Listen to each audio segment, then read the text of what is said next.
सवाल ये करना था कि कुरान शरीफ जैसे पढ़ रहे हैं हम लोग और कुरान शरीफ के अंदर सजदा तिलावत आ गई, तो क्या सजदा तिलावत के लिए सजदा जो करना है हमें खड़ा होकर करना पड़ेगा या बैठ के उधर ही कर सकते हैं? सजदा तिलावत का मुस्तहब तरीक़ा यही है और कि इब्तिदाअन भी खड़ा हो, अल्लाहु अकबर कहते हुए सजदे में जाए और सजदा करने के बाद भी खड़ा हो। पहले और बाद ये दोनों क़याम यानी खड़ा होना ये मुस्तहब है। लेकिन अगर कोई शख्स बैठे बैठे भी सजदा तिलावत अदा कर लेता है तो भी सजदा तिलावत अदा हो जाएगा, कोई हरज नहीं। ठीक है, इसके लिए अत्तहियात में नहीं बैठना। जी, अत्तहियात में नहीं बैठना, खड़ा है। अब अल्लाह अकबर कहता हुआ जो है वो चला गया डायरेक्ट सजदे के अंदर और एक सजदा करके फिर ये दोबारा खड़ा हो जाए, ये मुस्तहब है दोनों वक्त। उसके बाद फिर आपने बैठ के तिलावत करना।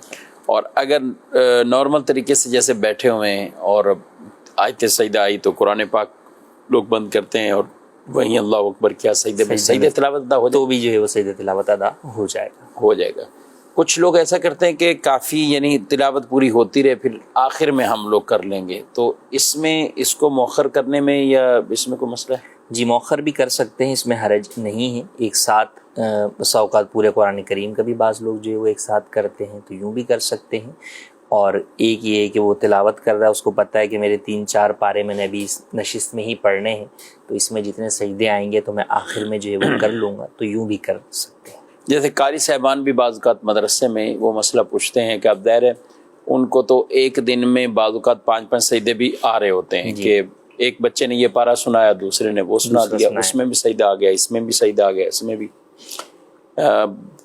हिफ्ज़ की क्लास में एक तादाद बच्चों की जो 30वां पारा हिफ्ज़ कर रहे होते हैं जी। अब 30वां पारा हिफ्ज़ कर रहे हैं तो सबक भी है, तो सबकी भी है, मंजिल भी है, तो उसमें वो बार बार उनको सजदे हो रहे होते हैं। तो ये जो कारी साहब बैठे हुए हैं और ये सुन रहे हैं लोगों के बच्चों के, ये सुन रहे हैं, तो इनको क्या इस बैठने की वजह से एक ही होगा या मुख्तलिफ बच्चे जब सुना रहे हैं? जब मुख्तलिफ बच्चे सुना रहे हैं तो फिर इनके ऊपर मुख्तलिफ जो है वो मुख्तलिफ आयतें भी पढ़ रहे हैं। जी, मुख्तलिफ आयतें भी पढ़ रहे हैं तो ये मुख्तलिफ जो है वो सजदा तिलावत वाजिब होगा इनके ऊपर। तो ये भी अब यूँ कर सकते हैं कि आखिर में जब क्लास मुकम्मल हो गई उस वक्त, या जब जैसे ज़ोहर की नमाज के लिए वक्फ़ा होता है उस वक्त, ये अपना सजदा तिलावत जो भी इन्होंने सुने हैं उसके मुताबिक सजदा तिलावत अदा कर लें। ठीक, और ये करना लाजिम है नाज़रीन किराम, बल्कि हम सब पर ही लाजिम है। और बतौर ख़ास मैं उनसे कहूँगा कि जिनके बच्चे हिफ्ज़ कर रहे हैं या हिफ्ज़ कर चुके हैं, मुसल्ला सुना रहे हैं, सुन रहे हैं और रोज़ाना की रूटीन में भी बात का दोहराई में भी ज़ाहिर करते, तो उनको ये भी हमें समझाना है। एक बात, कारी साहबान जो मदरसतुल मदीना के अफराद हैं, तो इसी तरह और भी जो मदारिस के अंदर बच्चों को पढ़ा रहे हैं, ये उनकी भी ज़िम्मेदारी बनती है कि अपने शागिर्दों की इस हवाले से वो तरबियत करें और उनको बताएं, उनको आगाह करें कि ये सजदा तिलावत है और इसके बारे में उन्हें इल्म भी दें, उनको बताएं भी कि इसका तरीका ये है और इनको सजदों को ये किया जाता है। इस तरह कई ऐसे बच्चे होंगे, बाद वक़्त हम किसी के ख़ास तो नहीं कह सकते, लेकिन एक तादाद होगी मदारिस में बतौर ख़ास या हाफिज़ बच्चों की, पढ़ते पढ़ते पढ़ते पढ़ते एक तवील अरसा भी गुजार दिया, लेकिन वो जो मौखर करते रहते हैं फिर बाद वक़्त उनकी तादाद इतनी होगी या याद ही नहीं रहा, इसमें भी तो मसले होंगे। तो ये सजदा तिलावत भी कज़ा होते हैं क्या? गए कज़ा ही नहीं, जब भी अदा करेंगे वो अदा ही होगा, यानी ज़िम्मे तो लाजिम रहेंगे। ज़िम्मे में लाजिम है, वो करने ही हैं।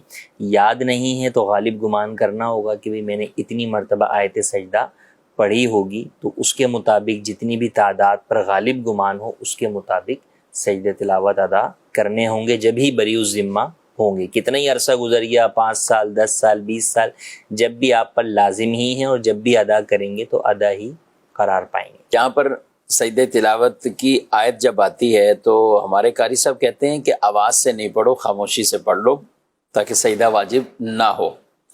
तो क्या यूँ होना चाहिए? फिर ये कहते हैं कि जब हम घर पे होते हैं तो हम पढ़ रहे होते हैं, तो हम कुछ लोग बैठे हैं, घर वाले मौजूद हैं, तो हम उस वक्त आहिस्ता पढ़ते हैं, इसलिए कि पता है कि उनको इल्म भी नहीं है या सजदा नहीं करेंगे।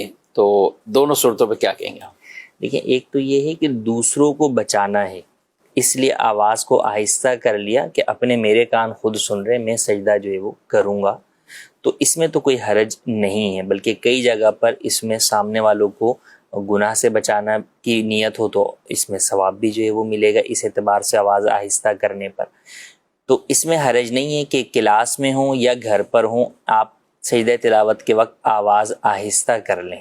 یہ اسی وقت ہوگا جب اپنی آپ پڑھ رہے ہیں. اگر آپ کسی کو سنا رہے ہیں، جیسے مدرسے میں قاری صاحب کو سنا رہے ہیں یا سب کی منزل سنا رہے ہیں، تو انڈرسٹوڈ سی بات ہے، پھر اس وقت جو ہے وہ آپ آواز اتنی آہستہ نہیں کر سکیں گے کہ جو ہے نا سنانے والے کو بھی آواز نہ جائے. ہاں اسے جائے گی، بہت تیز آپ کی آواز ہے کہ بھئی بقیہ 10 افراد تک بھی پہنچ رہی ہے، تو آپ اس کو کم کر سکتے ہیں کہ فقط جس کو میں سنا رہا ہوں اس تک ہی جو ہے جائے.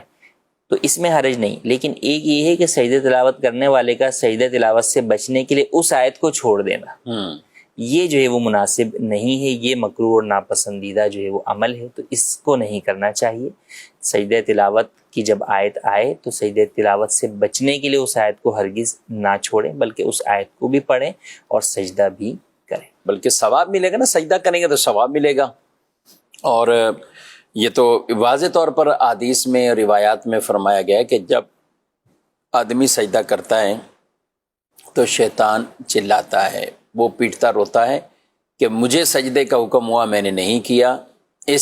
یہ بندہ مومن، یہ نبی پاک صلی اللہ علیہ وسلم کا امتی کیسے سجدے کے اندر چلا گیا. اور ہمارے نبی صلی اللہ علیہ وسلم نے تو بعض اوقات اپنا خطبہ بھی موقوف فرمایا. بالخصوص ہم بات کریں سورہ صاد کے سجدے کی، حضرت داؤد علیہ السلام کا ذکر فرما رہے تھے تو آپ صلی اللہ علیہ وسلم ممبر سے نیچے تشریف لائے، تو آپ نے باقاعدہ وہ سجدہ کیا اور پھر آگے خطبہ اپنا جاری کیا. تو میں نے بھی ایک دفعہ مسجد میں اسی نیت سے عمل کرنے کے لیے ہم نے درس قرآن کے اندر اس کی پریکٹس بھی کی، لوگوں کو آکام بھی سکھا. یعنی پورا درس قرآن تو ہو گیا، لیکن اس آیت کی تلاوت سب سے آخر میں کی تھی کہ یہ جو آیت مبارکہ ہے یہ آیت مبارکہ ہیں اور اس پر یہ سجدہ لازم. اور رسول اللہ صلی اللہ علیہ وسلم نے بھی خطبہ موقوف فرما کر ایک دفعہ یوں سجدہ کیا تھا. تو یہ جو پریکٹس کروائی نا، تو اس سے لوگوں کو ایک سجدہ کرنے کا ایک طریقہ بھی، اور ہم سب سجدے میں جائیں گے اور اس کے بعد ویسی دعا کر کے نماز کا سلسلہ. قرآن پاک کے 14 سجدے ہی اگر کوئی پڑھ کر 14 سجدے کرے ایک ساتھ، یا ایک آیت پڑھ کر ایک سجدہ کرتا رہے، تو یہ بڑا مجرب وظیفہ بھی ہے. اس سے انشاءاللہ ہماری دعائیں بھی اللہ پاک اپنی رحمت سے قبول فرمائے گا. دعاؤں کی قبولیت کا ایک مجرب جو انداز طریقہ، وہ اس میں ایک یہ بھی بیان فرمایا گیا.